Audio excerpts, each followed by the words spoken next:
अस्सलामुअलैकुम दोस्तों, क्या हाल चल है भाईजान। ये वीडियो क्लिप हमें सरदार शहरयार डोगर साहब ने भी शेयर किया। उसके बाद ये उमर भिंडर साहब ने भी शेयर किया है। ठीक है, तो अब मिनिस्टर साहब इस वीडियो में फरमा रहे हैं कि जी ओमान के वीज़े भी हमने खुलवा दिए हैं, लेकिन फ़िलवक़्त ओमान की तरफ से या ओमान में रहने वाले जितने भी हमारे बाकी ऑफिशियल्स हैं उनकी जानब से कोई इसकी तस्दीक तरदीद नहीं की गई।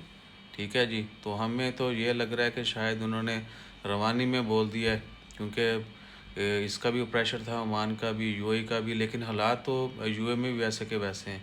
कुवैत वाले भी अल्लाह ताला वीज़ा नहीं दे रहे, आप सबको पता है। इवन के विज़िट वीज़ा की पेमेंटों के बड़े मसाइल चल रहे हैं। अगर प्रोफाइल अप्रूव हो गई, खुदा खुदा करते हुए वीज़ा अप्लाई हुआ तो पेमेंट नहीं हो रही।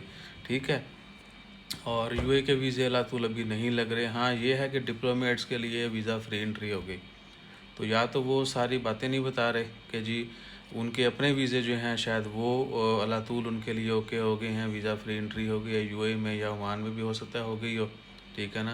तो ओमान के वर्क वीज़े जो हैं या बाकी वीज़े जो हैं उनके मतलब फ़िलवक़्त ओमान में जो पाकिस्तानी ऑफिशियल्स हैं उनकी जानब से भी कोई अपडेट नहीं है, और ना ही ओमान गवर्नमेंट की जानब से है, और ना ही अभी तक कोई सिस्टम में ऐसा कह लें कि सीन है कि पाकिस्तान का वीज़ा अप्लाई होना शुरू हो गया है।